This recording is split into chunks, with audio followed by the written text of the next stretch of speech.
What's up guys, the Brothers Abroad are back, and in this video, we're going to show you the journey of the last few weeks. In which we participated in the ABO training, which prepares AIM missionaries and their families for life and work in Africa.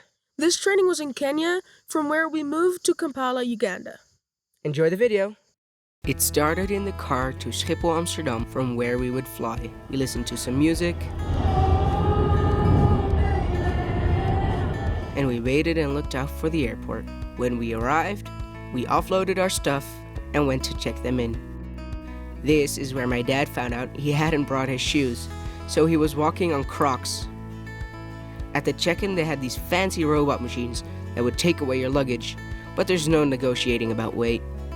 In the airport, we ate our last meal as a family, and our siblings and siblings-in-law gave us some presents. And finally, the moment was there that we headed over to security and waved our last goodbyes. Went through security, we picked up our bags, and made our way to the gates. We boarded our flight and went to our chairs. We made our way to the runway and take off. The first hour or so, we flew in the sun. But quick enough, it started to get dark. After a while, we got our first food served, so we have to do a quick food review. So this is our meal at Kenya Airways. Appetizer, main meal, we got like a coleslaw, salad, dessert, it's like a brownie, and we got some drinks. We're about 1 hour in, 7 hours till destination, moving at like 600 miles an hour. The next morning, our breakfast got served while it was still pitch black outside.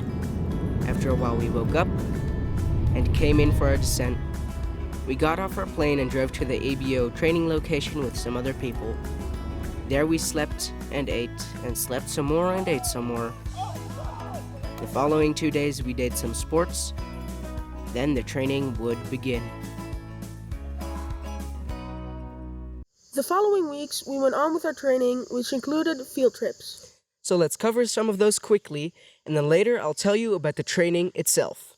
One of the first days, we went to the cultural center in Nairobi. Here they showed us traditional tribal dances, but also some traditional hut setups. The huts are grouped per family, and there can be multiple families in one village. Not a field trip of the training, but of our own family, we went to Ngong Hills. First, we walked up the hill until we found out it was still quite a while until you actually start the hike. So we took a boat out for the rest of the way. When we got to the top, we had an amazing view of Rift Valley on one side, and a great view of the cultivated side leading up to the skyline of Nairobi. And we went on a zip line, which was pretty cool. You first go across with an amazing view, and then you come back.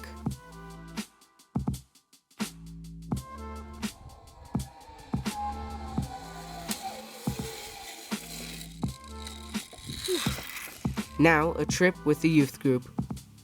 We went to Kazuri Beads. Here they make beads by hand and then sell them to the expat community or locally. A few days later, we went to the National Museum in Nairobi. They had animals to display, but also a lot of information of the history of Kenya and its tribes.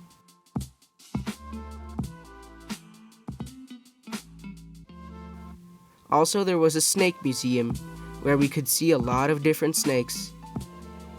What do we do on Sundays, you might think? Well, we go to a local church. The first time to a very big and modern church, the second to a smaller, more local church, where they had some impressive dancing skills.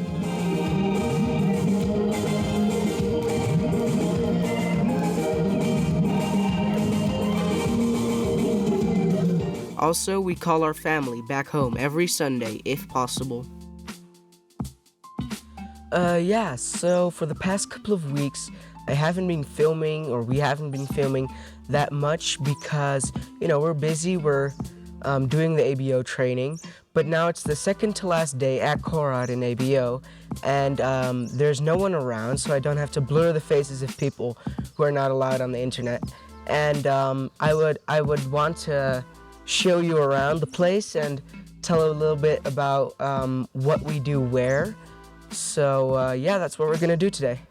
So here we are in the adult room. Every day, 8:30, teens and adults come together and do their devotion.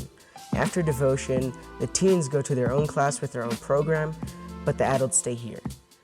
Here the adults do their ABO training and education. So behind me is the place where we always go when we have chai time. That is 10:30 and 4 o'clock. It's like our recess, our breaks, and we drink chai, and mostly actually we play volleyball, the net behind me. And yeah, it's a lot of fun, and you can really see the progress people have made even in the short time we've had together. Just people who are playing volleyball who couldn't play before and now are actually pretty good. So that's really fun, and I'm gonna miss that. Okay, so I say let's head over to the teen class and talk about our program of the past few weeks. So I'm going to tell you about the youth program from ABO. After devotion, we start off with Bible study. We journal a bit, and we head out to chai time. After chai time, we maybe listen to a book, read a book. Then we head out to lunch. After lunch, we do some arts and crafts. We learn Swahili, take some lessons of that, and finally we play some sports. Conclusion, ABO was great and we learned a lot. I wonder what the future holds for us. Well, the very near future held for us, officially closing off ABO with some dancing. The next day, when everyone else went to RVA, we went on our safari through the wildlife park in Nairobi. It might not be the biggest, but we did see a lot of animals. Right off the bat, at the entrance of the park, we saw a male lion walking on the road.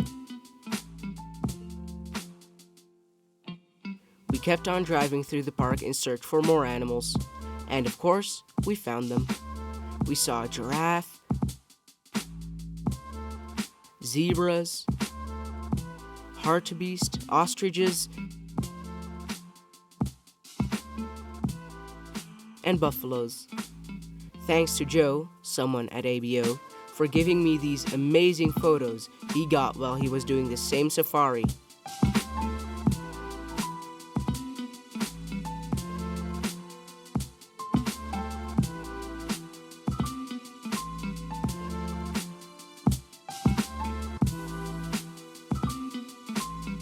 While we drove around, we could see the skyline of Nairobi in the distance, and we found some deer at the side of the road.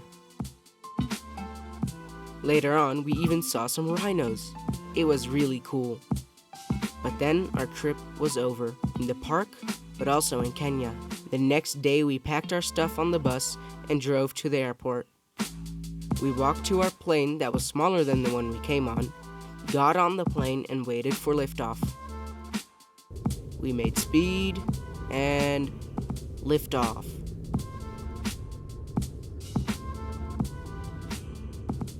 We actually flew over the park, so we tried to spot some animals. We rose above the clouds and kept flying for about 20 to 30 minutes. When we came in for our descent and got under the clouds, we could see the outskirts of Kampala beneath. And then finally, we touched down on Ugandan soil. Not to visit, but to stay. A time long awaited and hoped for. What an amazing journey we've had so far. But it doesn't end here. We got our stuff from the belt and drove to Matoka Inn.